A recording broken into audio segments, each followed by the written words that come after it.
This is your friendly spoiler alert from Marvel and Makeup. MCU spoilers ahead.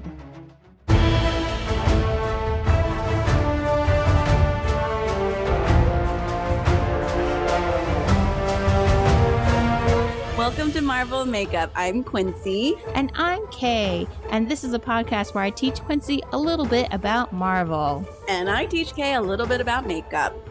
Quick reminder, spoiler alert for the MCU, because we're gonna be talking about Thor 2 Dark World. Yes. Woo. Thor 2, yes. A little more of the Thor. We go back to Asgard, stay there even longer and learn about, more of their culture. Thor 2 came out on November 8th, 2013, same year as Iron Man 3. It was directed by Alan Taylor, who isn't I didn't know his work as well, don't know him as well, but I IMDb'd him, and he has directed on a lot of television shows that I watched, like Game of Thrones, Mad Men, Sopranos, Sex and the City. So all very stylized things. Yeah, very stylized. Sex and the City. That has just a lot of style.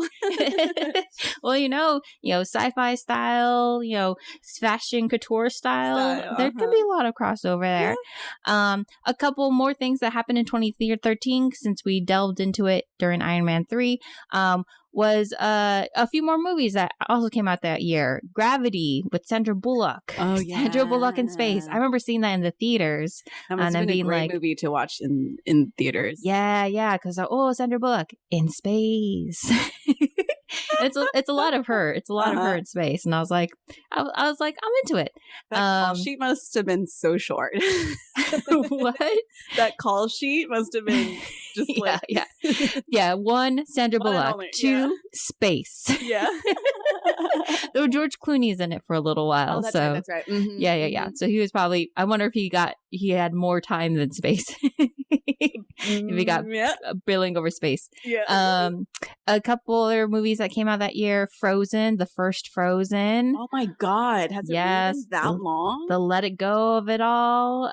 Idina Menzel, or also known as Adele Dazeem. Yep. Frozen is 8 years old? Almost? Yeah. I mean, there's been a second one since then. So, and those take a long time to make, those movies. 42 came out that year. That's the kind of Chadwick Boseman's kind of like breakout role onto the scene where he plays Jackie Robinson. 42 is I haven't seen that one. Oh, you haven't seen that one? I remember seeing that one, and when I saw Chadwick Boseman, I was just like, wow, this guy is a star, like a shining star. When you said 42, I for some reason remember that one movie that Kevin Spacey was in, that poker one. Oh, yeah. That's where my brain went, because I think that's it was like, wait. Yeah. I forget what it's like 20. I think it's called 21 because it's about blackjack. I That other card game. So 42 is the sequel to 20. No. Not at all. Completely wrong. But, they are both numbers. Yes. Yes. There's connection. That's how we connect things, people. Yep. And then, a couple other pop culture tip things. The Office ended that year. That was one of my favorite shows. The U.S. Office, the American Office. I will say, like many people, I had a huge crush on John Krasinski. Did you really? Yes. Have Jim you been and Pam. following his action career? Not so Jack much. Ryan? Oh, okay. Well, I mean, I have seen episodes of it, but I will say that one of my first internships in Los Angeles, I was working in this building, like right in the middle of Hollywood, like right near like Hollywood and like Cienega or Sunset and Cienega, right where like Second City is. And IO used to be La Brea. La Brea. Yes. La Cienega is on the western side. That's like WeHo. Oh, you're right. Yeah, Cahuenga. Cahuenga's the one on that side. Yes. Cahuenga. It was Cahuenga. I haven't been outside in a while, guys. Can you tell? I haven't driven anywhere for a bit. COVID brain is real. But I remember he was kind of one of my first, like, I'm working in the industry, quote unquote in the industry because I'm just an intern and I don't get paid. But he walked through the office building just because he was also looking at space in that same building. And I remember seeing him pop into the break room while I was having lunch, and I was in the middle of eating a burger, and he was just like, he just looked around and he was just like, hey. And I was like, like my face was literally like, I'm halfway into this burger bite and I just saw freaking Jim pop in. And so he, when he walked out, I was like, I gotta, I don't know. For some reason, I was just like, I need to see more. So I put my burger down. Followed him. A little bit, followed him a little bit. And I went into like the hallway. And like the hallway kind of like curved and went into the main hallway, which, you know, went straight to the elevator. Uh-huh. So I kind of like went down the hallway and like looked around the corner, and I saw him like getting into the elevator, and it was a glass elevator that like had windows to the outside. So as he got into the elevator and turned around, he was like kind of like all backlit, like almost like a angel? Like an angel, like a some type of ethereal being, like a comedy angel. And then that's the last thing that I saw when I like looked over like around the corner and saw him, and he turned and like he saw me and like we made eye contact, and then the elevator closed. Like, is it see-through? Could he still see you? No, the elevator door wasn't glass, but the back wall of it was, so the light was coming in. Funny. I just would have loved it if like the elevator doors were also of glass, and then like the elevator gets stuck and he's just standing there looking at you. He's like, who is that staring at me, peeking at me from around the corner? Oh, that's so funny. That's so funny. I love that you acted so weird around him. I mean, it was my first thing of like, this is a real person, and for me, you know, like, you know, that is huge. Person, I'm not that person now. You know, I'm no longer an intern right out of college. But to see John Krasinski in real life, like, I don't know, maybe if I did see him still now, I might freak out a little bit because he was. He was he was pretty formative, and those were my formative years, and I was like, nice, Jim, nice. He does it for you. Him and like the Office and the love story and the romance that went along with it. Did you watch Office? I have seen. I feel like I have not. Okay. I have seen. I feel like every time I tune into the okay, this is gonna make me sound crazy. Every time I tune into The Office, I feel like I keep seeing the same episode. Okay. But then as I'm saying this, I'm realizing it's because every time I start watching The Office, I always start with the pilot. Well, and then I think I'm forgetting I've seen the pilot, so I keep thinking, like, why is it the same? Oh my gosh. Maybe this relates to how like you perceive time. Maybe that's why you perceive time all weird, because you're constantly like seeing the same things over and over and just like, why? I keep watching this show and it's just the same thing. Same thing over and over again. But I think I've seen anytime people talk about The Office, it's funny because I haven't actively sought it out, but I feel like it's one of those things that comes across your path anyways, because people will be like that episode with blah blah blah. I'm like, oh yes, I know that episode. Yeah. No, it's definitely iconic.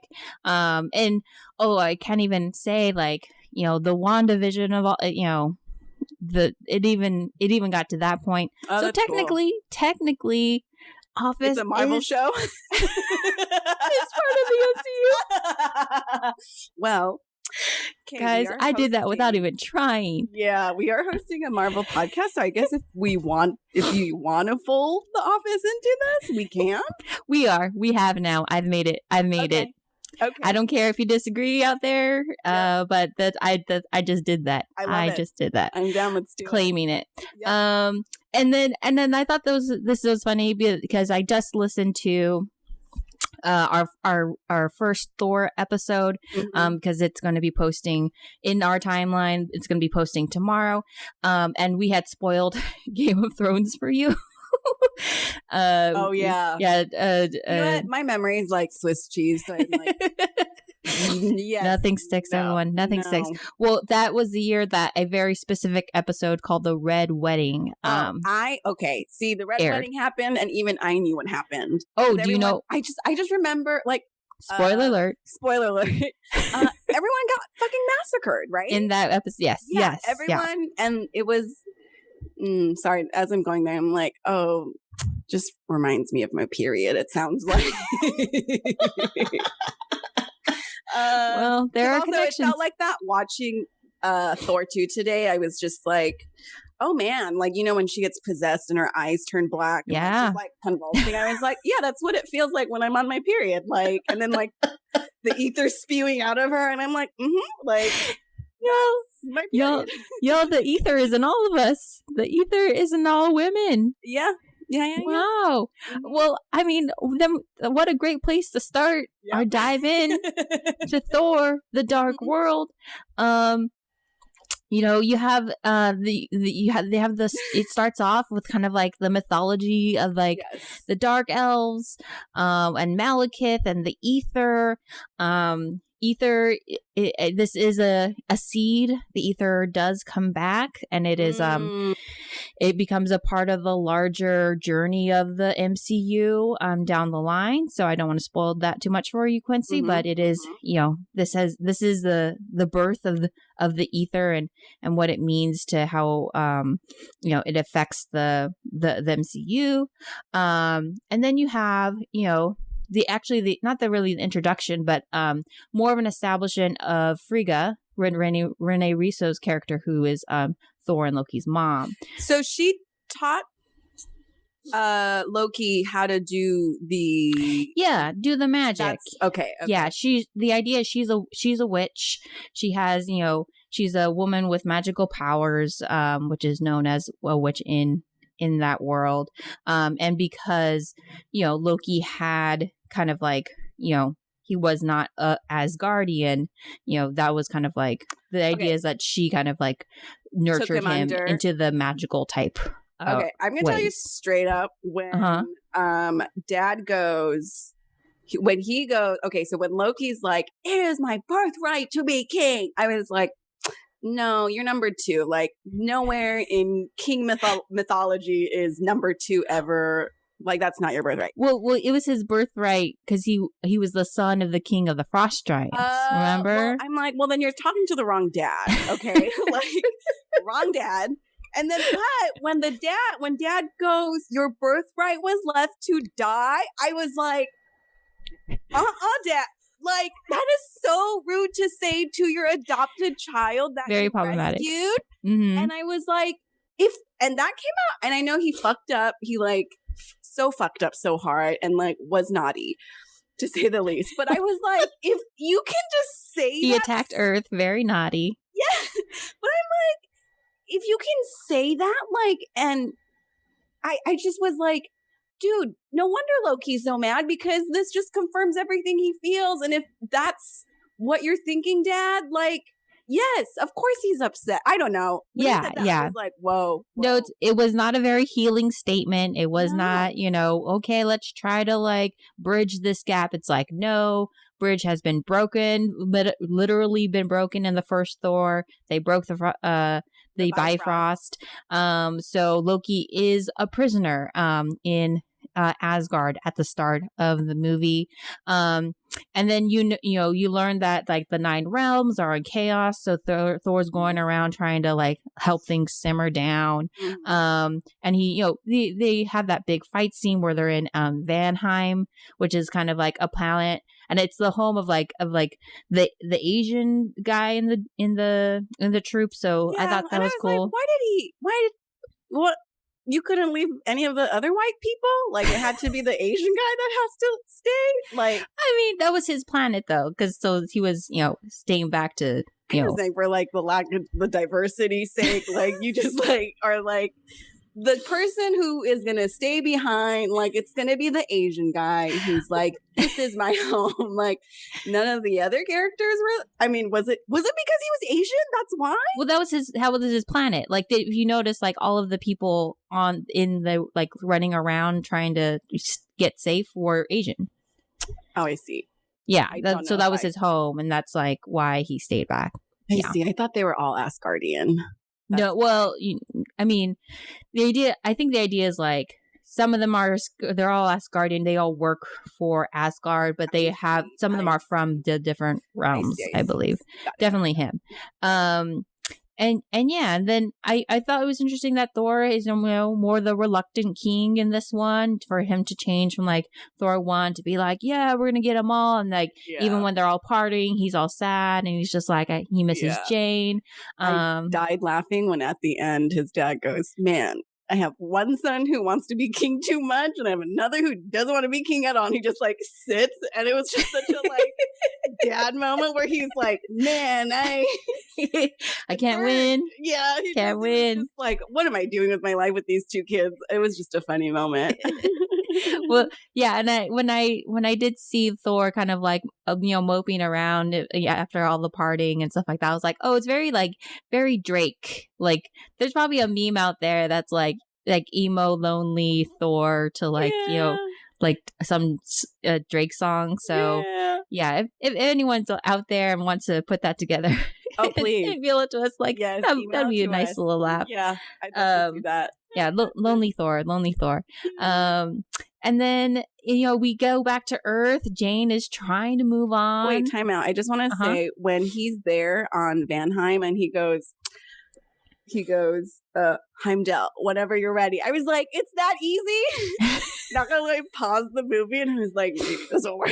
And I went, whenever you're ready. So wait. So you were trying to get teleported to Asgard? Yeah. I'm all right. With Harry Potter, I waited. Harry Potter came out when I was turning 9 or whatever. Like, oh, wow.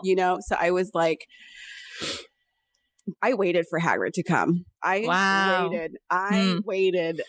So when he did that, I was like, is it that easy? Like, maybe that's all it takes. Maybe just call it to Heimdall. Hey, Heimdall, hook me up. Whenever you're ready.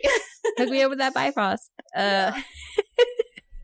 That's funny. That's so, I think that's sweet. I think that's cute that you're just like, I still have that childish like feeling of like, let me just try. Oh, because then listen, if I had teleported to Asgard, we would be doing this podcast half in Asgard. Just think about it. That would be a get. That would be unprecedented. Yes. I think that would definitely put our podcast on the charts. So we'd be so legit. Of all the Marvel podcasts out there, they actually found a way to get to Asgard, and one of them is potting from Asgard. Yep. Yeah. Well, in that case, keep trying. Keep trying. I will. So if it ends up happening, we'll shoot to the top. Yep. Okay. So back on Earth, we have Jane trying to date again. With Chris O'Dowd. Who's a fun guy. Him. I love him. I love this character he plays because it's so sweet and endearing, and he's so like, yes. Yeah. He's trying. Yeah, Is he trying to? I love him. Yeah, and I know him from Bridesmaids. That was kind of like his main role that I remember him from. Yes. And that same kind of like charm. And then, but Darcy comes in and she like whisks Jane away back to her work. You have Eric Selvig, who's recuperating from New York. It. Yeah, well, he had a god in his head. They put the scepter up to his head, and he was helping Loki for a while. Yes. So he's recovering from that. And again, with the same thing as Iron Man 2. I appreciate that we get to see the consequences of what happens when these things happen, because so easily it's like, especially in superhero stuff, it's just, we could just kind of glide over the kind of toll it has. So I appreciate that we got to see him not be all there. Yeah. And that's, part of the MCU of just like, if you watch the previous movie, or the previous movies, what they've been through. So once you encounter them again, you're just like, oh, they're still dealing with the consequence and the fallout of that. And then and then Jane, she finds the ether and it possesses her, and that kicks off, a lot of the action. Thor comes back for her, and they have a bit of a tiff. He comes back for her. Oh my God. I was like, standing in the rain, just staring over at her. Just curls her up in his bicep and just like shoots up. I was like, what a way to take a girl home. Oh my goodness. Well, I mean, I feel like it was a little quick, because you're dire times. She's possessed by the ether, but it's like, oh no, now I'm going to take you to a completely different world, and you're going to have to talk to my parents, and my dad's going to be kind of really tense with you, and then she is pretty much she kind of is out of her element, out of her element, but also kind of like not really a main player for the rest of the movie because she's just like dealing with trying to survive being possessed. Mm-hmm. And so for me, I was like, she didn't really get a lot of the action in. Mm-hmm. I really wish they had, because as the credits were rolling, I noticed the screenplay was written by 3 dudes. Mm-hmm. And so I was just like, I wonder how it would have been different. And so it's interesting you say that. I wonder if a woman had been in that room developing that story, if it would have been a little bit more different. If she had been more active. Yeah. I mean, she definitely was through most the rest of it, like the damsel, and like, so we got to save her, we got to get this out of her. But what is interesting is that I don't know if this, I'm okay. This is a bit of a spoiler, but I think you should know that they're shooting the new Thor now. Thor 4? Thor 4, and she is in it. And she is kind of, are you aware of the storyline? No. Okay, I'm not going to go there then. Oh, okay. But the fact that she is possessed by the ether now, like, has something to do with later. I think there's a payoff. I think I believe so. Okay. I don't know for sure, but I think for me watching this, I'm just like, wow, for her to be possessed for the ether that long and survive it, like, oh, I was thinking that too. I was like, ooh, she's a human person. Yeah, she's special, that I feel like I think that kind of qualifies her as special and magical and kind of like, having a strength in that way. It's kind of like a thing of like, did she discover the ether because she is special? That the chicken or the egg thing. Yeah. Like, why her? Why Jane? Yeah. And it also, it's almost like a element of fate too. It's like, Thor keeps coming back to Jane, and why is she the woman, and why is she the element that made him feel for the mortals. Can we talk about Frigga's badass fight scene? Yes, let's get to that. When things start going down, people who we haven't seen in super action before, Frigga, mom. Yes, in that sweet little knife move, like, on her. God. Yeah, I thought that was great. Yeah. Inevitably she saves Jane's life and sacrifices her own. Then I cried. Oh, you cried? Because I was like, because then Thor comes running, and then Jane comes out, and I was like, oh my God, Mom knew. Like, she already knew. Like, she knew, and she was like, I'm taking one for the team. And she already knew. She already knew Thor was in love and was like, a mom knows. Thing. Yeah. Oh, well, she is a witch. So, there are probably. Does she come back? I'm not going to answer that. Okay. I'm not going to answer that because it's an element that I think you should discover on your own when it happens. Great. Another person, Heimdall, I think, had a really cool action bit where like he runs and he like stabs the ship while it's invisible and it's flying. I was like, go Heimdall.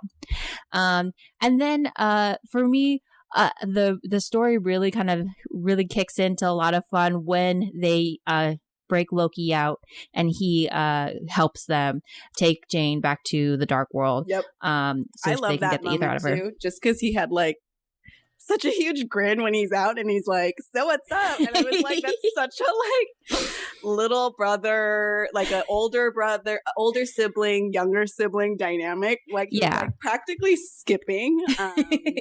Yeah, and their brotherly dynamic and their chemistry, you know, gets even more screen time in those scenes. I especially love the cameo of Chris Evans playing Cap America. Great. He was so great making fun of himself. It was so good. Yeah, that was so fun. A great comedic moment. Yep. And then, you know, they end up on the Dark Elf planet and things, you know, they have their whole plan. It works, but doesn't. Do you have any, what did you think about the villain? What did you think about Malekith and kind of like, that part of it? I kept admiring his braids. His braids?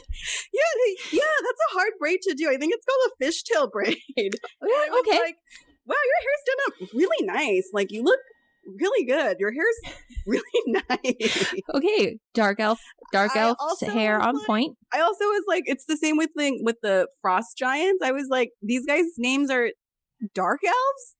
Yeah, it is dark elf, right? Not night elf. It is dark elf. Yeah. Okay, cool. Like, everything else has like really cool like like Dutch, Norwegian names. Actually, and then I want to say, because again, I did just listen to the Thor one, the first Thor one. I feel like there probably is like a more like technical name for them, but like that's not what they're known by. That's like their nickname that people know them by.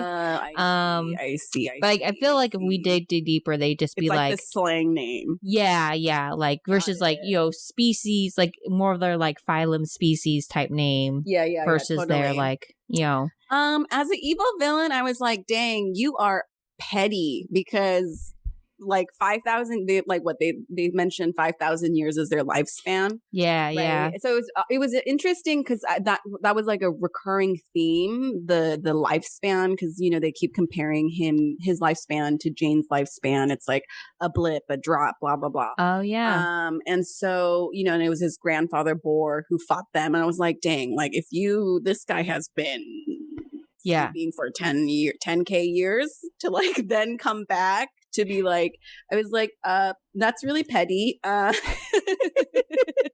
a long time to let a grudge fester. Yeah. I mean, no wonder you're angry. But I don't know. I guess I didn't have too any strong opinions about him, except also then like when he leaves his right-hand man at the end and flies away, I was like, how are you going to do? More, you know, definitely more of like a tyrant, you know, than a leader, you know, not a commander, more of just like, I'm the boss and you guys will all sacrifice yourself for the cause. Yeah. What did you think? I mean, for me, like, I feel like the stuff with like Loki and Thor is so fun. I wish that had started sooner. I agree. That brother dynamic. Dynamic. And I felt like this was kind of like the overall story was kind of like just to explain like the threat of the ether of it all. Mm-hmm. Because if like say Jane found the ether, but there was no one else really looking for it, like there really would be no like big end battle. Mm-hmm.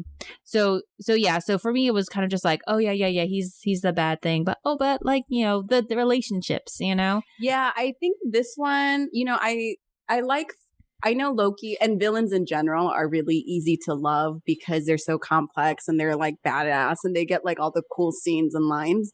I think that last fight scene where they trick him and, you know, before the plan goes awry, was what made me again like his humanity. Mm-hmm. Like, I love the reveal of like him being so torn by his mother's death, and like, that was a great scene when Thor's like, let me really see you, and he's just in, you know, a mess. And then that moment, what really sold me on his humanity is when Thor throws the Mjolnir to the ether and it explodes, and Loki could have saved himself.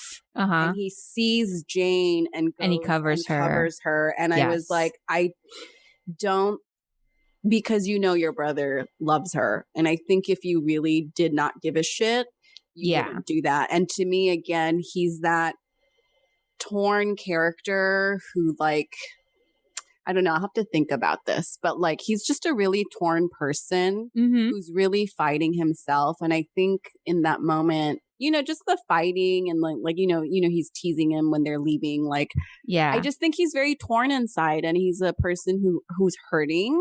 Yeah. Yeah. And in some ways I'm like, oh, no wonder you feel this way. Like, you're just a misfit. It makes you wonder. It makes you wonder, at what point will he find like his mortal, like the thing that he kind of falls in love with and he's willing to sacrifice himself for.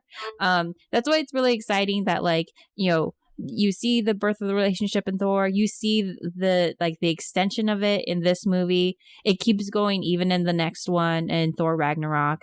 And then he actually gets his own series, which is coming out this summer. So, you know, there's even here we are just like, oh, Loki, so great, and so like we want to just spend more time with him, and we do. Give him a hug.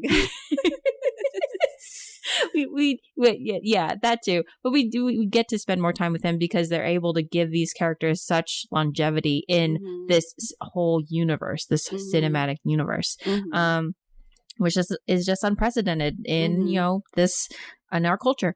And so the Loki's illusion scene was so good, you know, where he like breaks the illusion and he's just sitting there. He's like, now you see me, brother.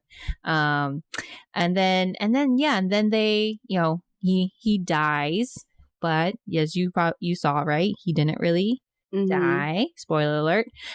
They use the spoiler alert after. Yeah. Sorry, we're talking about the movie. We're giving you so many spoiler alerts. Yep. So you know it, and a little tease of what's to come. And then there's just that big massive fight at the end in London with like the sticks and the guy and Sticks was right. I was like, how did they perfectly, like, I think like hockey and football, they try to get balls through two sticks. And I was like, how did that airplane fly perfectly through those two sticks? I mean, not perfectly. I mean, it kind of like, it messed up the ground a little bit. I know, but like the sticks are here and it just clears. Like through between the buildings, you mean, right? Yeah. It just clears. Well, I mean, I guess you don't want to mess up the ship. You don't put the ship straight into the building. I meant there's a shot where the two sticks are on the ground where they landed, and I was just like, they got a whole fucking spaceship to go through, like straight down the line, like perfectly, like. I'll have to look at that. Relook at that. I didn't notice that. Yeah. And then you have the whole idea of like portals, you know, of like all these different realms and things going into one portal and then coming out somewhere else. Yeah.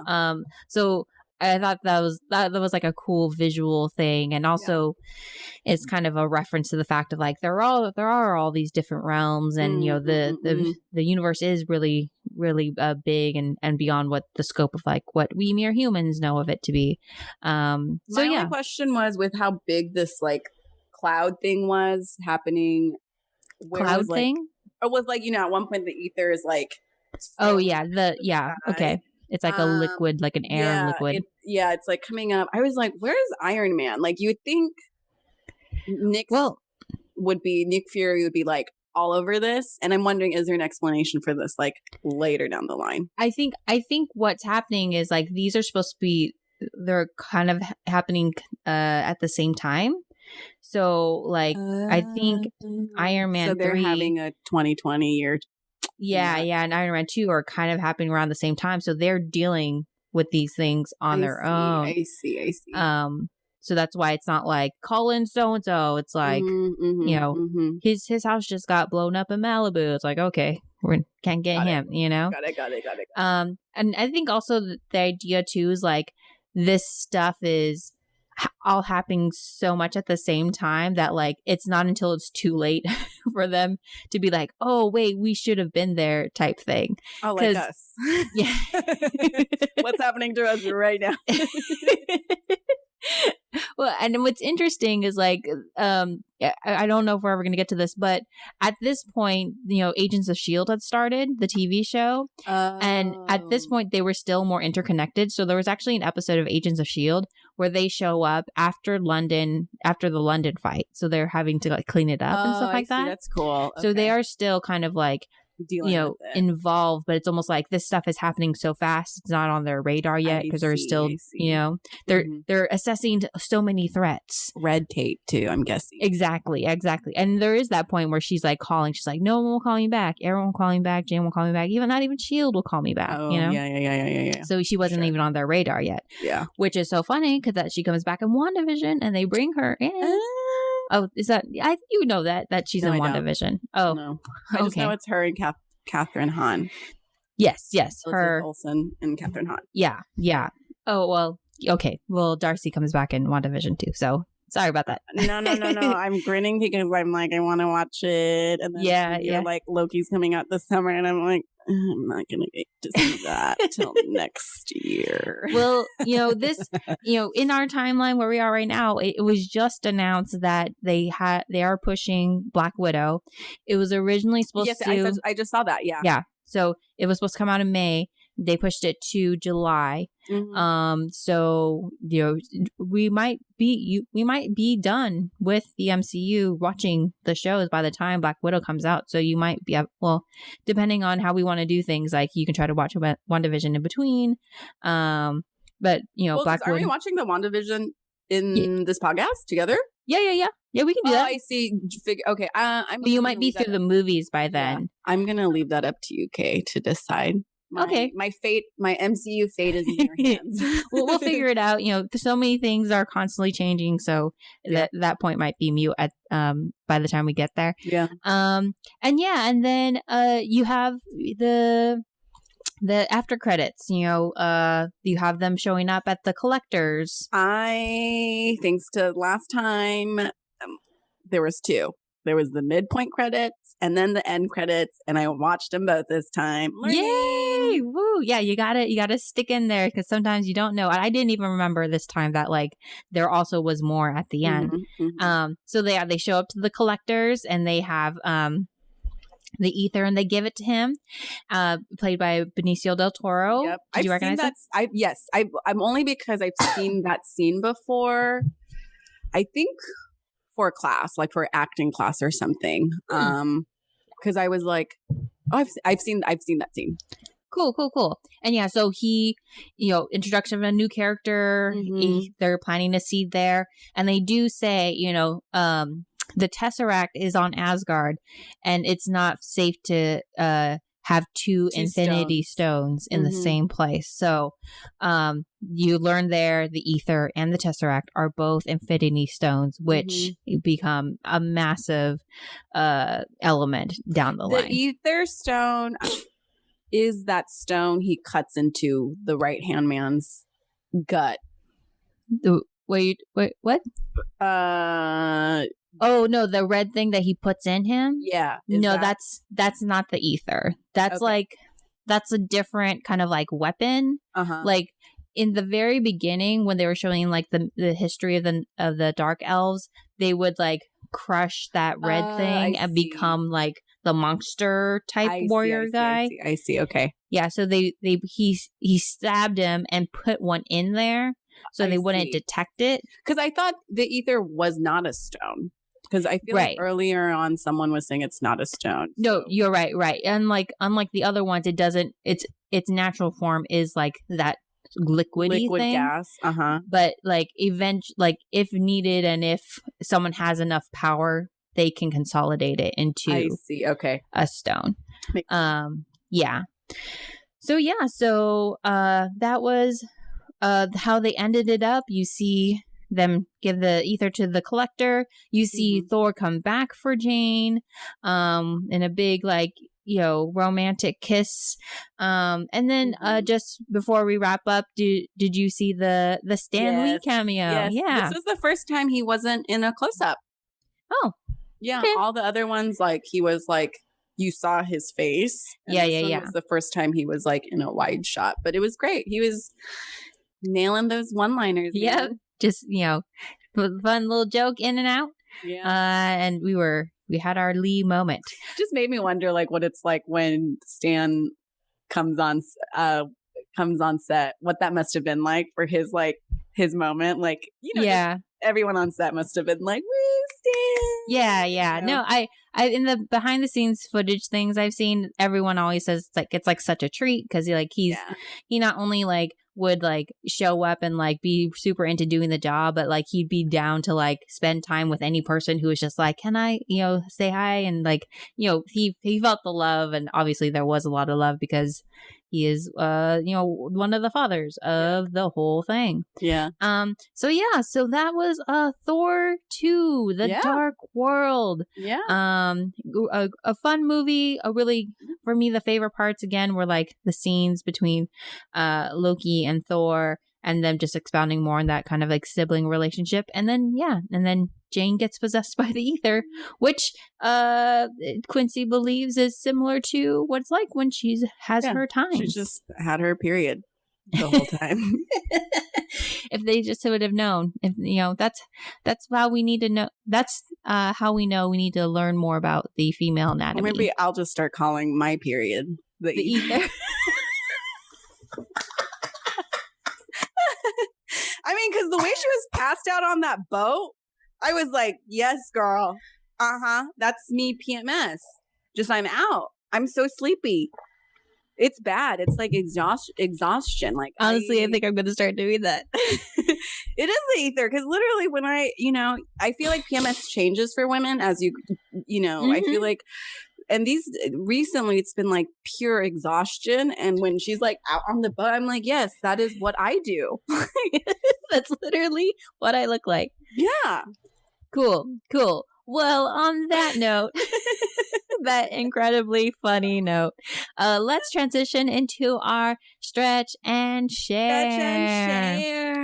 Now, I believe I did pick the stretch last week, so why don't you go ahead and pick? Can we do some wrist stretches? I think we've done this, but I've been doing a lot of aerial pull this week, and it requires a twisted grip. Oh, cool. So while you're doing that, I'm going to go and do my share. Oh, my share. I am requires you to look something up. Well, I usually write it down before, but I forgot to. But I am going to remember it now. So I've been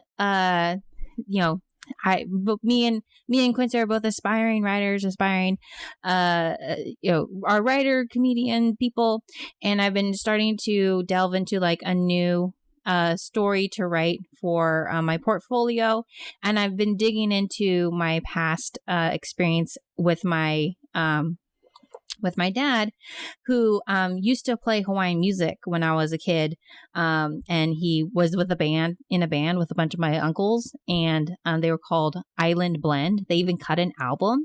That's cool. And when they would play, we were sometimes hired on as dancers because we knew hulas.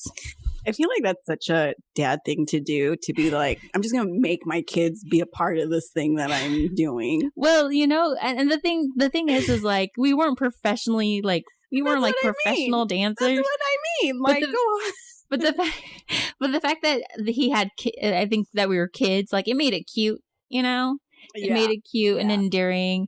But yeah, I've been thinking a lot about that lately, and like reliving kind of like moments from that experience, and then realizing like, that was pretty cool. That was fun. Just to have that connection with like, Hawaiian culture and the music, and the fact that, they would travel around and go to different like festivals. They played weddings a lot too. Sometimes like Rotary clubs, when like veterans would get together and stuff like that. And I saw, I would, check out those places, and they're all kind of like very Americana type places. So not very different from where I was from, because I'm from Gilroy, which is a small town. Hey, but it was Gilroy have like a pickle festival? Garlic festival. Yep, that's it. That's the town. Go to that one day. Usually you can drive through and you can smell it. It smells like garlic. Does it smell good? I just got used to it. Like it wasn't any. Like when I go there now, I'm just like, there it is. Mm-hmm. I guess it's like if you really do love garlic, it smells good. But if you aren't, like, I'm not in love with garlic, and it's just kind of like is it just garlic? But like, does Gilroy then specialize in good food that goes with garlic? Well, they did have a restaurant that was called the Stinking Rose. That's from Gilroy? That's from Gilroy. And it has been franchised. There's one in LA too. Yeah, I've been to it. Yeah. That's amazing. Okay. Yeah. So, and then they have the Garlic Festival every year where there's a whole row of foods that are kind of garlic centric, but there's all kind of other booths and, stages and stuff like that for it too. Cool. So yeah. And so it was just making me think about that and, looking forward to times where like stuff like that can happen again, where festivals can happen again. People can gather in large crowds again. People can play music on a stage again while there are dancers and people in a crowd. So that's a bit of a highlight of my week. Mm-hmm. What about you, Quincy, while I start shushing? My cat turned 4. Cat turned 4. Did you hold a party for your cat? No, because I had such a busy day that Wednesday. Okay. But I'm sure the cat did not mind. Oh, my cat is deaf. She's sleeping next to me. She gets the best sleep out of anyone in the whole world because she has surround sound silencers. It's funny because sometimes I like to make fun of her because she'll like use her ears and you can see her doing satelliting her ears. And I'm like, you can't. That's not doing anything. Yeah, stop faking it. I only say that because I thought she was turning 3. Again, here my brain with time and numbers. I thought she was turning 3, but I guess I must have confused her being 3 for turning 3. But so she's 4 now. Okay. And also, you perceive time differently. I know. What is it? It's so funny, though. When you were talking about the time thing initially, I was like, I have this theory that when you have, and I still have to finesse it, and maybe it's a story, when you have deja vu, it's when like your past and your future self like meet in the middle. Right. I don't know. That's as far as my theory goes. Okay. I just know it as like, this is something I've experienced before. So for me, like, if I feel deja vu, I feel like, I've just probably done something very similar like this recently, like, those repeated actions that you do, like go into a store and get just one thing. And it's that same one thing. Funny. I think it's a thing. Oh, it's a more mystical thing. Yeah, I think it's a thing where, like, again, like your future self catches up. I don't know. No, I mean, maybe that's a thing. Yeah. Well, I mean, you are going to still test whether or not you can just shout out Heimdall and get to Asgard. I know. So maybe it's like a location place. Also, by the way, I'm like, if he could have done that this whole time, I was like, he didn't go visit Jane? Well, and the last thing, I remember we talking about this on a previous episode about like the whole bifrost of us all. Yeah, exactly. Like why wouldn't he be able to see her if they got rid of the bifrost, and how did they travel if without the bifrost? Well, and I guess his explanation, which, take it or leave it, is like he was busy. He was busy simmering, taking care of the 9 realms and like, trying to calm everyone down after Loki had, attacked Earth. So, you're just like, no, he could have texted or something, or he could have just been like, and he did go to New York, which is on Earth, but it was. You couldn't have like someone send her a message. Listen, you're a god. You're going to have stuff on your plate to do. Yeah. But, he's still learning. He's still learning how to be a king, how to be a leader, how to be a boyfriend. And how to maintain his relationships and not make it all about war all the time. This is true. I totally, by the way, that train car scene when like he like comes in and the girl goes, "Oh, sorry." I was like, "Oh my God, that's me." I would have been, oh my God. I'm like sweating just thinking about it. And like he like ducks in to get into the train. I was like, he's taller than a train. Yes, he lives by Asgardian dimensions. Oh God. Not by London dimensions. Well, great. Well, that has been our stretch and share. Now we're going to transition into the makeup portion. And what are we doing today? We are doing eyeshadow. And just to start, I am, to be perfectly honest, I am intimidated because there are a lot of brushes and there are a lot of items. Yes. But I think 5 brushes and 3 things. Yes. So, but I'm ready to dive in. Yes. This is going to be great. I wanted to have an eye done for you, Kay, but then I was like, then I'm going to show up to this podcast episode.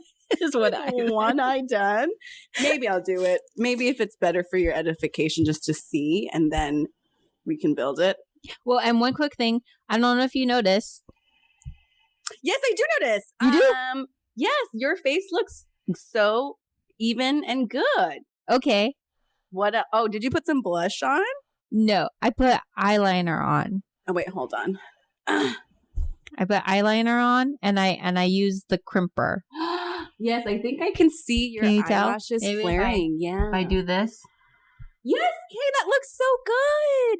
Does it? Yeah, I think you can go even, you can thicker? line your tight line a little darker. Okay. I was just trying to make sure it didn't go in my eye. It looks so clean and neat. How was it for you? Good. Doing it? I was trying just to, maybe that's why it doesn't look that thick. Just trying to find the line. Yeah. And doing the line thing. It's a color thing, like an intensity thing. I think you could go over it a few more times. Okay. Just color it in more. Yeah. Okay. Because for me, as soon as I saw that the color was there, I stopped and I just moved on. But this looks great. This looks really good. Cool. Yay. And it's like even. How has it been putting your foundation and your concealer? Good. I think I also need to start messing with my lighting a little bit because I feel like Jacob was saying I look a little flat and a little washed out, so maybe that's why I couldn't tell before that my eyes were lined. Yeah. But yeah, just definitely. And I did notice that when I put my contacts in and I put the makeup on while my contacts in, it's easier because I can see. You have not been. Well, during the week when I work and I wear just my glasses, I see. But I feel like it's easier. I do see. It does even out more. Yes. Easier. And I want to say the application of your foundation, it's not noticeable, which is a good thing. Oh, good. It doesn't look like you have foundation on, which is cool. I think what we want to go for. So, but it looks very even and smooth, Kay. Awesome. Yeah. Yay, progress. Yay. But now we are going to dive into eyeshadow. Yes. So let's do that. Let's do eyeshadow. So we're going to start with our eye primer. Okay. And, hold on. Let me remember. I know what that is. Okay. So what brushes do you have? There should be 3 that are similar. One that's kind of fluffy, and then one that's not.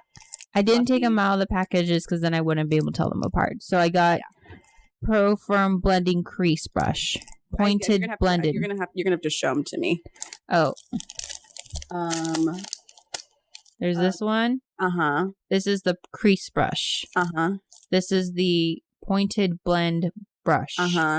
This is the Pro Fur Blending Crease. So that's the same as the other one, the crease brush. Pro Fur Blend. This is another crease brush. Great. And then this is the mini firm. Yes, so we're gonna blending brush. Use that one. Okay, this one. The mini firm blending brush. Give me 1 second. Hold on. No. Actually, what we're gonna do is, I think for this one, I didn't get you a brush for this. So just what we're gonna do, we're gonna use our finger. We should use this with the blush, but I didn't want to overwhelm you with all the brush applications. So let's just use our finger. I also have been using things with primer with my fingers. So I'm like, why not? If you want to go a little fancy, we can use a brush. The putty, you want to just dab it. You might have to use a brush.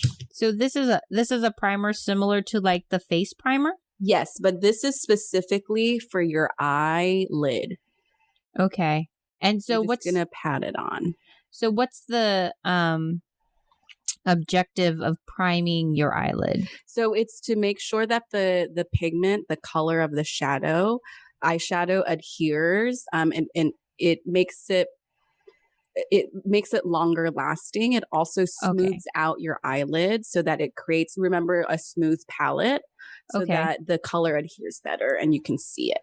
Okay. So similar to the face primer, eye primer it makes the eyeshadow stay on longer and will make sure that it lasts longer, which is what we just said, and make sure it affects the color in terms of it'll what is it?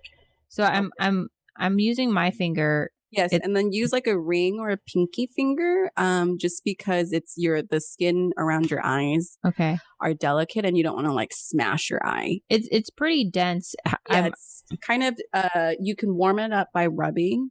Okay, so I'm rubbing it in a circle. Yeah. And now I have about this much on, and then just I got a lot on my nail actually. So do that. Be careful with your nail. So I'm just gonna pat it on. Yep. And the thematic tie-in is that Asgard's history with the dark elves overshadowed this current timeline. It cast a long shadow, and Thor had to deal with the problem that his grandpa did. Oh, yeah. The shadows of the past coming to haunt the current timeline. I like that. Thank you, Kay, for translating my garbled translation thematic tie-in. Okay. How am I supposed to be? Is it supposed to go up to like underneath the eyebrow? You can. We're not gonna really. Yeah, you can. Okay. Yeah. All right. And I'm doing. Should I stick to one eye for now? Yeah, let's just, because I don't think we're gonna have time to do both. Okay. All right. I feel we have our eyeshadow primed, and I see the difference, and it's like smoothing it out, right? Yeah. You're gonna get the last. So of the three, so you have three same ones. Yeah, the crease brush. Yes. So what you're gonna do is pick one of those up. And you're going to use the third. No. Sorry. Hold on. 1, 2. This is the cream and sugar. Yes. You're going to use the third one. Not the darkest, but the third darkest. Okay. And you're gonna pick up some pigment. Okay. So you're using just like one side, one of the flat sides, right, of the brush. You're not using like the tip. No, I am putting the brush to. Oh, okay. So it's like the tip. Yes. To the eyeshadow. Yes. And where you want to hold the brush is not here close to the hair of the brush, but towards the end. So this keeps. The reason you want to do that is it keeps the application light. And you have more control versus if you have it closer to the hair, you'll really be like, you'll be putting a lot of pressure, and you want it to be light because you can always build the color up versus if you have already put it on too dark, then you have to start over. And once you get some eyeshadow on your brush, you can tap it off so any of like the loose pigment can fall out. And what you're going to do is, so notice how there is this where my eye socket is right here. Yep. The fold. You're going to, the brush is going directly perpendicular to your face, and you're going to windshield wipe where the ball of your eye is. Okay. Let me see. So if you were to lean in and do it. Yeah, I'll lean in. I will describe what it looks like to me. So again, this is where my eyeball is. Okay, yes, the top of your eyeball. Yeah, and I'm windshield wiping. Just the crease of the eyeball. Yes. You're not doing the lid on top of the eye. No, this is like the outer half of your eye. Okay, and you're not doing like above, like where the bone starts. No, because we'll blend that out to get that color. Okay. Yeah. All right. I'm going in. And then check with yourself to see how you like the color.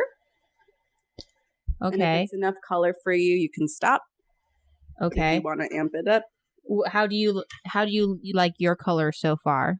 That's good. I think I'm gonna do one more application. Okay. Yeah. Because I've not seen too big of a difference at this point. I think it's the camera. If I look at myself in the mirror, I can see a gold hue. Oh, it'd be a gold hue. It's not supposed to look like a color.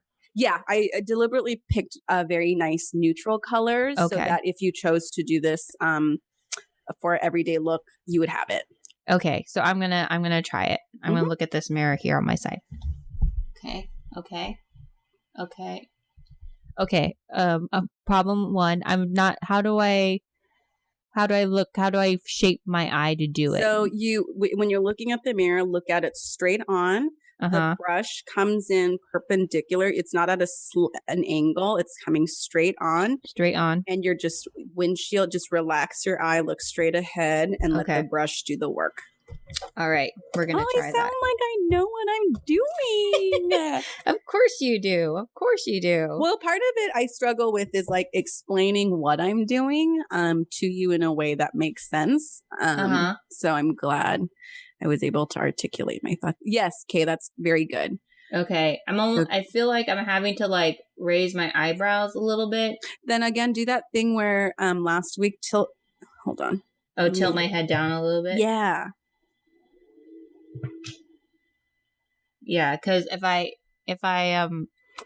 it's almost like my eyes are open, so the crease is not exposed or not accessible with my eyes open. It's you're not. What do you mean by that? Like with my eyes like open, right, like this, right? Mm-hmm. It's just I feel like I'm just like. And in order to expose the crease, I feel like you don't need to expose it because you're just placing the pigment onto that area. Oh, I don't know if I did that right. Is this right? Okay. Yeah. You don't have to pull it all the way in, Kay, to the inner of your eye. You can just go from your mid to out. Yeah. There you go. That's good. And see how you're getting color on your eyelid? Yeah. I'm getting it. It's going beyond the crease. That's okay. But as long as you are placing it in your eye socket crease, that's where it's supposed to be. Great. Okay. So then what we're going to do is that big fluffy brush that we use, the other brush, it's a black brush. The pointed blender brush. Mm-hmm. We're going to use that. And with that color, we're going to buff that color out. So that's how people get, eyeshadow up to here and it looks very even and smooth. Okay. So we're going to buff this out. So the same color. Yes. And you're kind of doing a circular motion. You could be the brush. So that's that brush is fluffy. And so what it does is it buffs color out. So you can either use the same windshield wiper motion or buff it up. You always want to think when you're applying makeup, everything goes up. You don't want to pull down. You want to buff up. Okay. And when you apply, you just do the same kind of just like... No, you don't need to apply any color on this. This is a buffer. So it's diffusing the eyeshadow in a way that's natural. And it's okay if you have it. You can just tap it off. So diffusing. Yes. And so it should be mostly on the outer lid and you're pulling it up and out. Yep. So this is kind of spreading the eyeshadow around? It's diffusing it. Yeah. And diffusing it means spreading it around. Yes. I wish I had done my left eye because I think you'd be able to see. So, when you see women with makeup on, sometimes there's like a gradient effect going on. Yeah, like a sunset. Yeah. So that's how you kind of can create that gradient look. Because you don't want it to be like eyeshadow and it's like a defined line that comes across. You want everything to look like it's soft and natural. Like it's blended. Yes. So we're blending the color. I see. Yeah. I am afraid that I'm just wiping everything off. Nope. That's why we're going really lightly. So then if you're looking at it and you're like, I could use more color here, you'll pick up that other brush that you use to add the color. Mm-hmm. So pick up that first brush we used. Yep. Add more color. Pick up more color. Okay. Tap, tap, tap. Tap, tap, tap. And then again, do the windshield wiper. Windshield wiper. Uh-huh. And I feel like I'm getting it on the lid, even though I am aiming for the crease. That's fine. I think you'll learn to get more precise. And then once you have color on, again, you'll just blend it out. Blend it out. Yeah. With the other brush. Yes. So blending by doing... Yes. And if you notice, you can even target like the outer lid like this. Outer lid. Yeah. And building it up. Yeah. And then if you'll see, I don't know if you'll see with the camera. You can't because there's shimmer, but like yeah. There's color right here. Color and shimmer. Okay. So this is a very natural look, I'm guessing, because for me, it's a little too subtle. Might be my lighting. Yeah. I'm almost thinking. I can see the color. I can see the color from here. Okay. It kind of looks like I'm giving myself a black eye a little bit. Oh, does it? Why do you feel like it's giving you a black eye? Just because it looks like kind of red here. So then it might not be like the right color for you then. Okay. Yeah. So so it should look like yours, like it's just like an extra shimmer. Mm-hmm. Yeah, it could just be the color thing. I think it looks actually really great on you. Yeah. Do you want to? I think you can even buff it a little bit. Yeah, no, actually, I think it looks good from here on Zoom. Okay. Yeah. So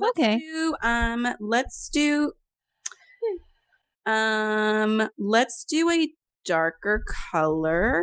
We're gonna like increase it. So this would be I don't know how to explain this. Sorry. I'm just like in my head figuring out what I should do. Oh, you okay? Oh no, I think my eyeliner got on the bottom of my eye for some reason. Yes. So what happens is, I love that you did the eyeliner. So typically when we do your face, you'll do your eyeshadow, then you'll do the tight line, and then you'll do the cat eyes. I see. Yeah. Oh. Because the blending will move the eyeliner. Yeah. Okay. Cool. Good to know. Yeah. Good to know. So then, you know what? Let's just do a complete So my attempt to be like, look, I'm building. No, but Kay, that's good. No, because that's something I had to learn too, was like, eyeliner comes after eyeshadow. Yeah. Totally. So let's get another one of those white brushes that you have. Okay, another one. Yes. And are we dabbling into new colors too? Is this what's happening? Yes, that's what we're doing next. So we're building on this. So this we're not finished yet. Okay, cool. So we're gonna go on the this light one. The lightest one. Yes. And again, same thing.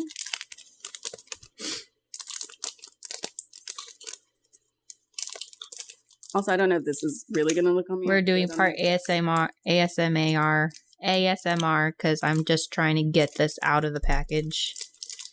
I didn't want to take them out. Oh, no, this is the wrong one. I didn't want to take them out because I don't want to lose track of what they were called. But now that I've stared at them long enough and I know that 3 of them are the same, I think I can keep track. Yeah.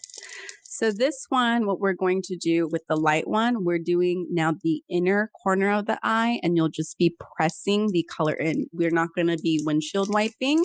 Okay. We're just pressing it in. Pressing it in. Okay.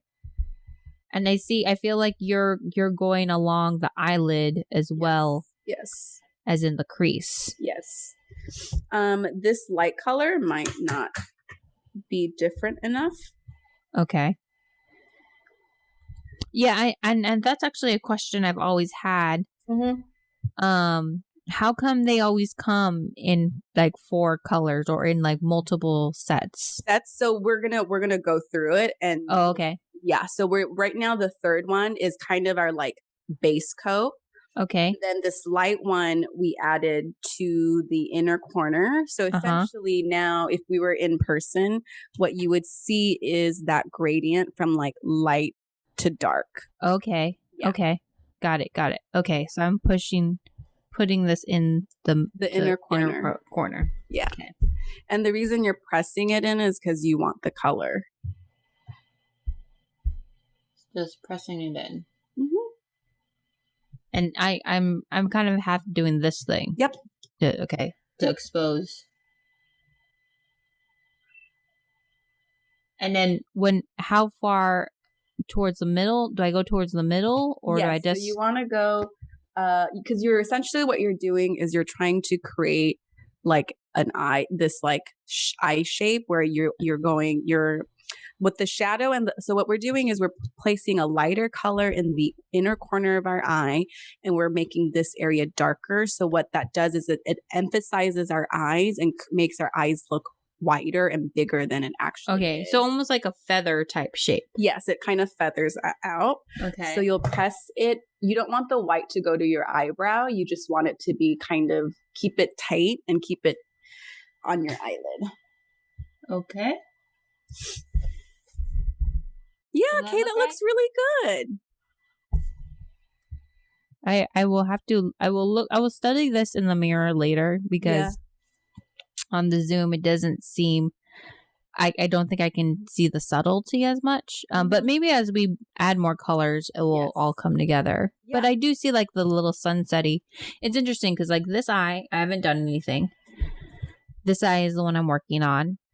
Even though I see a difference, it is subtle. Yeah. Like I feel like the natural redness of this eye still kind of matches the actual added reference. So it could just be like a color thing. Like I picked neutral colors that I was like, oh, this I think would be good. And you had suggested this one too, the truffle one.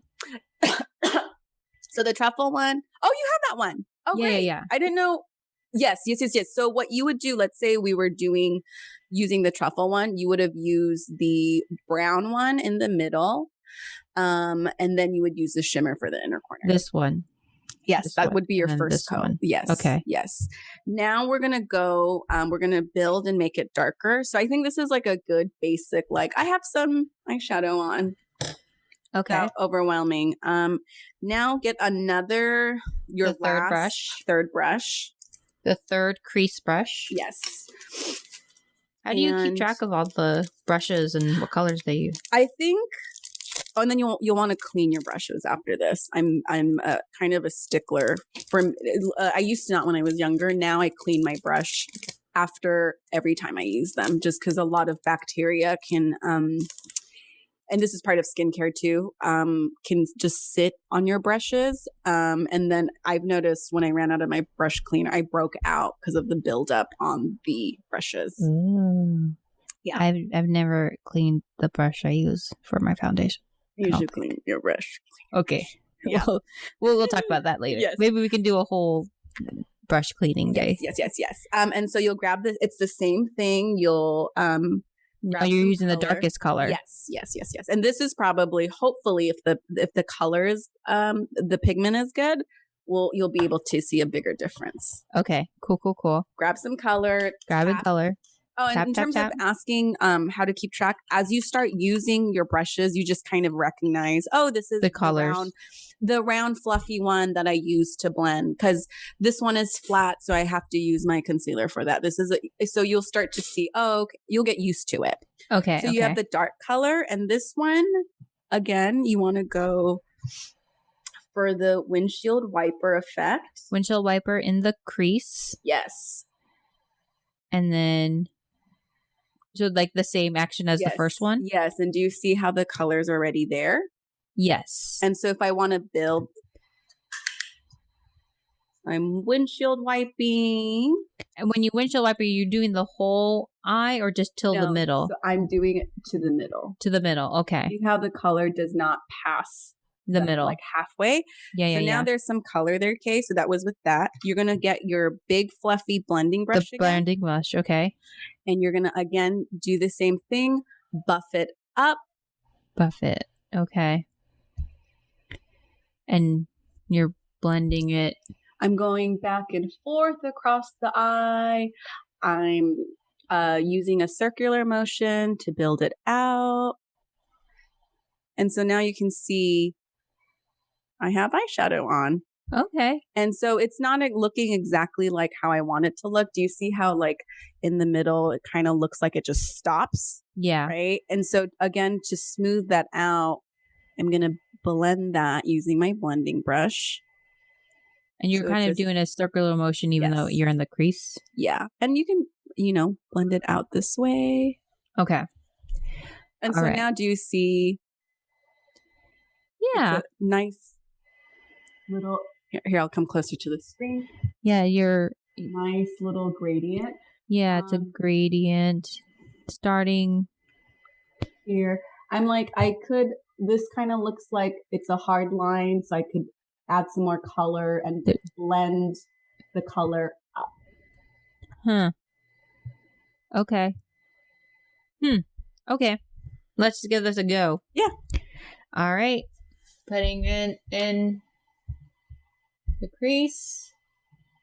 Doing the back half.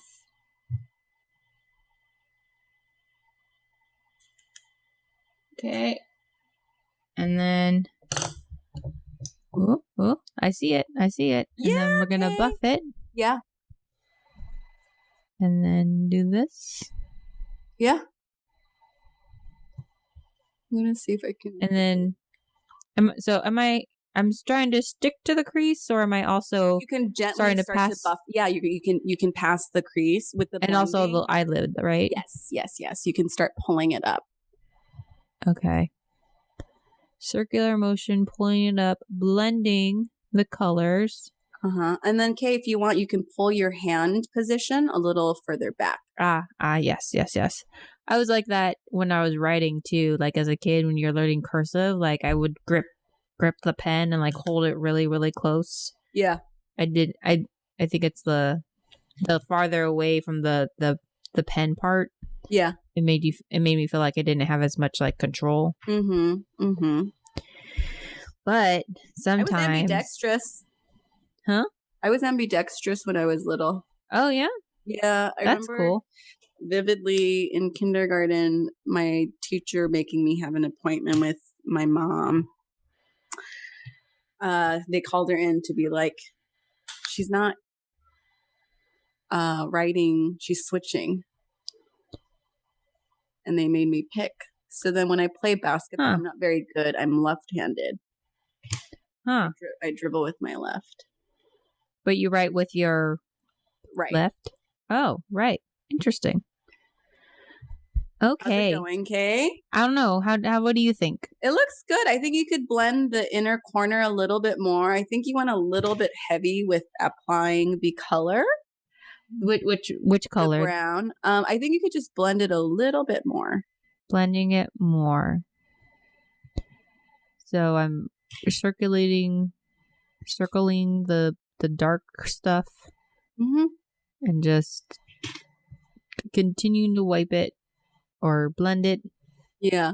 As you get towards the edge eyebrow area, it should start being more like a circular motion. Okay. So when you're near the crease, windshield, away from the crease, circular. Yeah.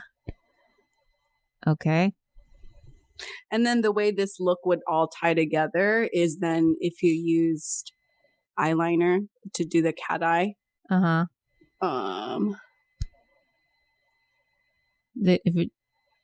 cat eye would connect to the... Yeah, it would just make the look finished. Because right now we don't have any eyeliner on. And we're not going to be putting any eyeliner on. Okay.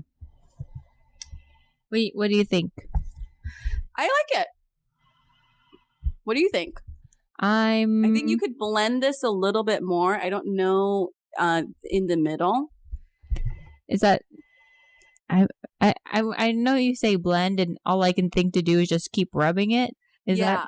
No, it's okay. So if you look at your eye, actually, it doesn't look that bad. I think, look at me, Kay. I think you could, actually, I don't know. I think that corner area, you could just buff out a little bit. See, right under, no, up. Yeah, you could buff that area out a little bit more. No, up right here. It's like this. Yeah, you could buff that up. Here? Yeah.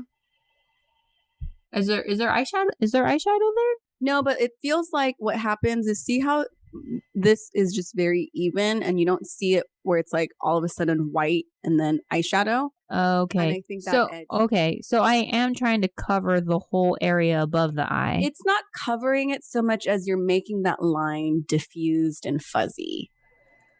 Okay. Okay. I'm trying to. Yeah, I think the idea is like,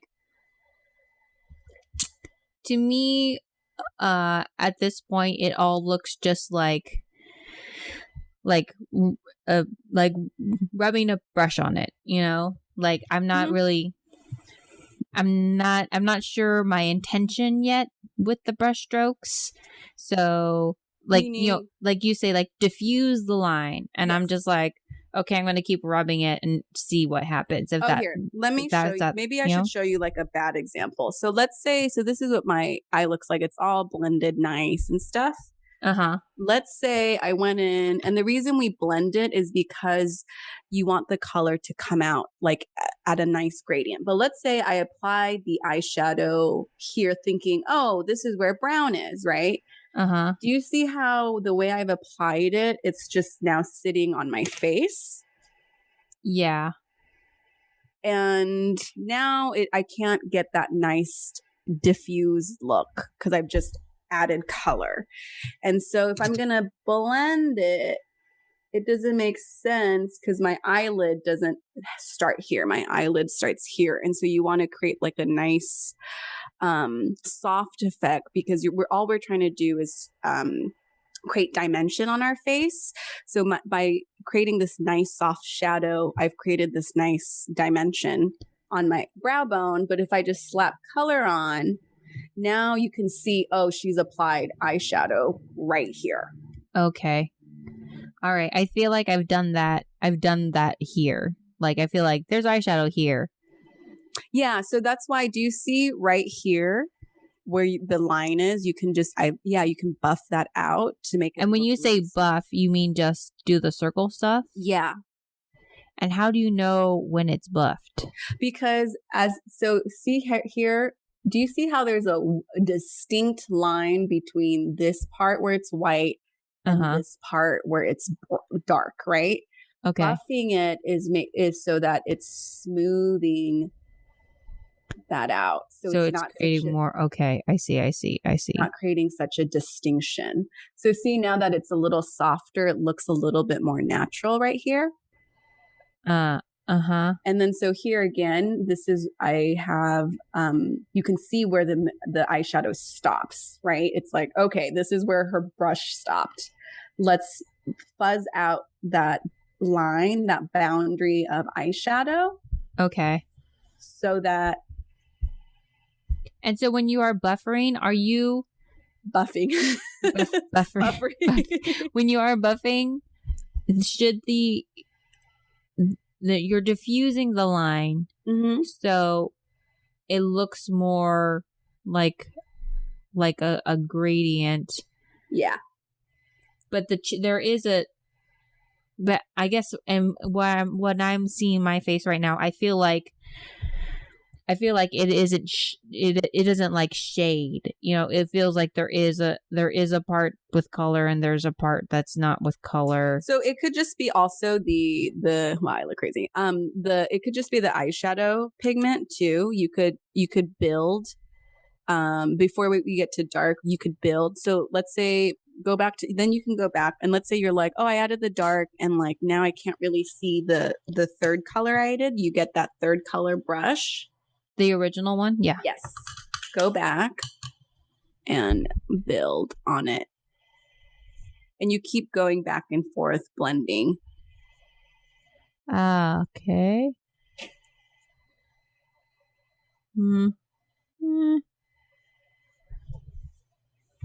And I guess.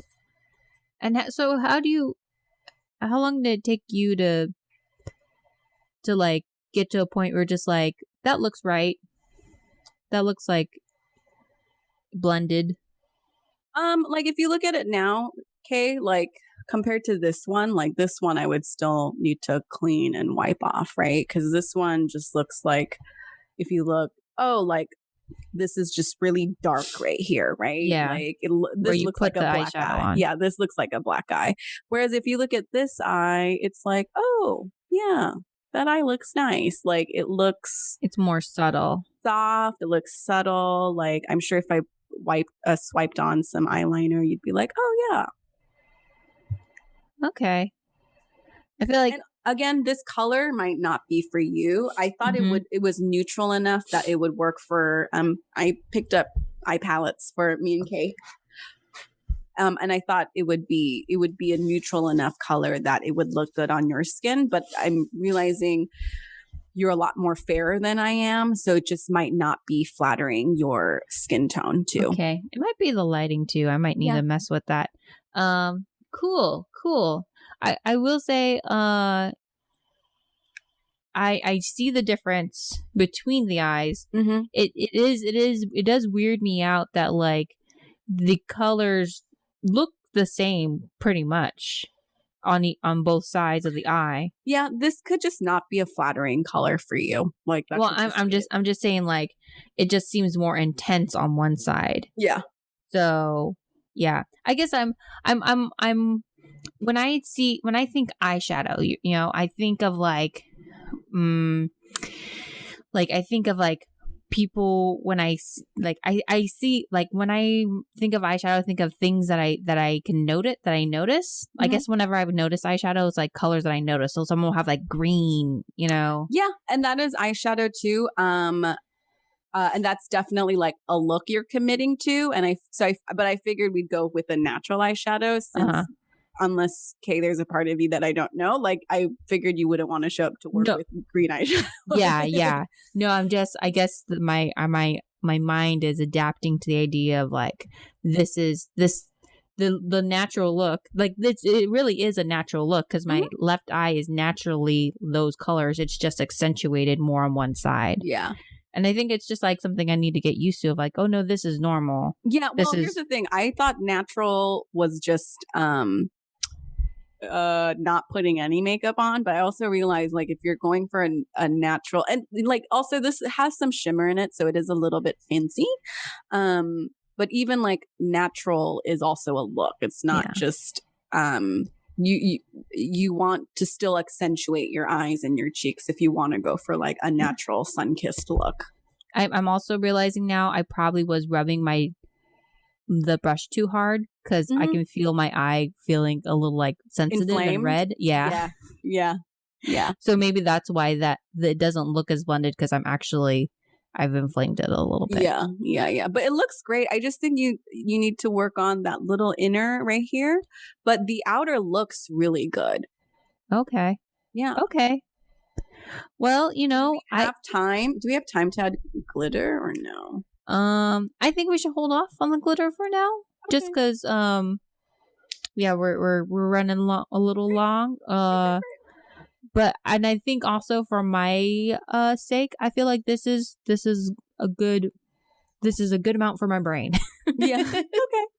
We've used 4 brushes, 3 colors, and I also realized, and then I also learned that eyeliner should go on after this. Yes. But thank you so much for that, Quincy. And we will be coming, like the MCU does, we shall return to eyeshadow again at some point. So teaser for 2. That. But that is all the time we do have for today. Getting back to the script. So yeah. Wait, so okay, we're not doing this live. We are doing this.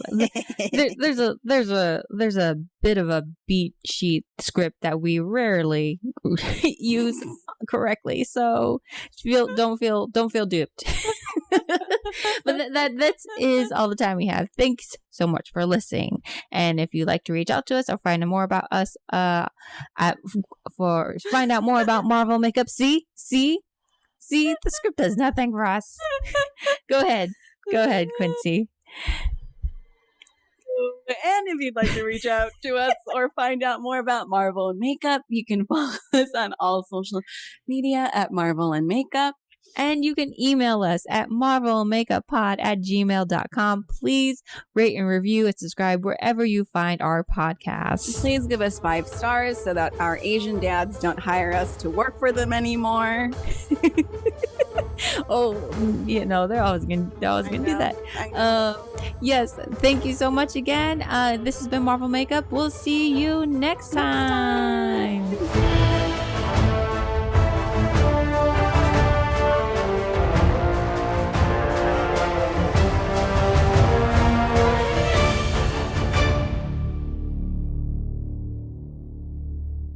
Marvel Makeup is hosted and produced by Quincy Cho and Kei Kanapu. Quincy is an actor-writer based in Los Angeles, California. Kei is a writer-performer for Filipino AF and an alum of the CBS Diversity Sketch Showcase. You can follow them on Twitter and Instagram at Quincy Dinosaur and at Kei Kanapu.